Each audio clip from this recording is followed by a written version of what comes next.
Hello, I'm Lauren Satterwhite with the NC Medicaid EHR Incentive Program.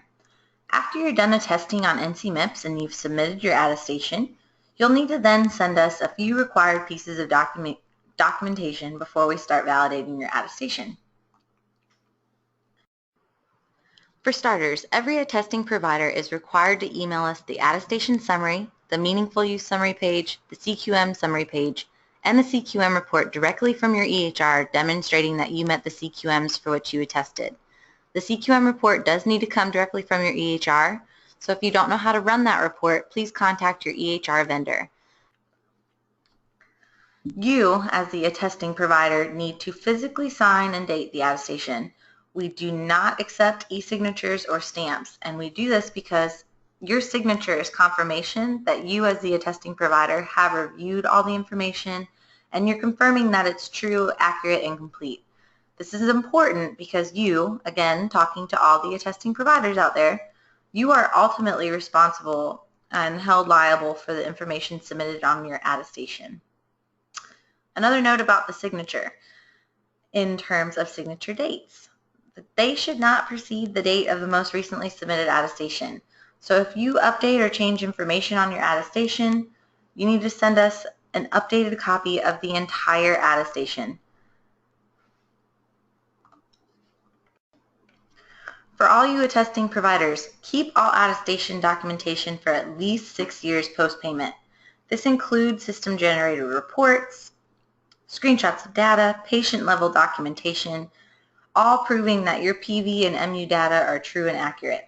Anything that was used on the attestation, keep it, because you're going to need to demonstrate where you got your numbers, and you'll also need this information to come from an auditable data source.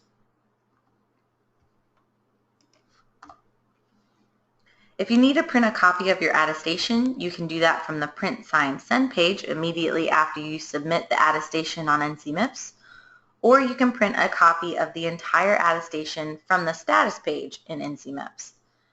If you update any information on NC-MIPS and you have to withdraw and reattest, or if you update your EHR certification number, pay NPI, or your name on CMS's RNA system, we will need a completely newly signed attestation packet. So go to the status page and reprint the entire attestation and email it after signing and dating it to ncmedicaid.hit@dhhs.nc.gov.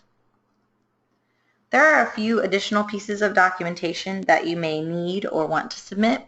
If you're a PA, you will need to provide documentation that you are working at a PA-led FQHC or RHC. So you will need to send us a memo on practice letterhead specifying which of the 3 requirements you meet. More information about what's required on that memo can be found on our website and in the attestation guides. You may elect to send us your license information, but it's not required.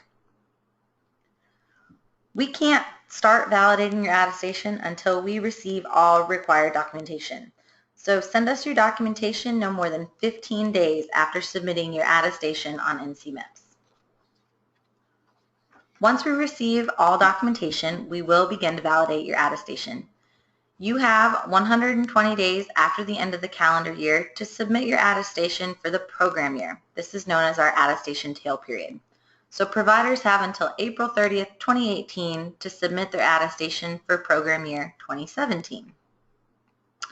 And we highly encourage you to submit your attestation well in advance of the tail period to give yourself time to address any issues with your attestation. Because once the attestation tail period has ended, you won't be able to correct issues in NC-MIPS. And we only guarantee reviewing your attestation if you submit on or before March 31st.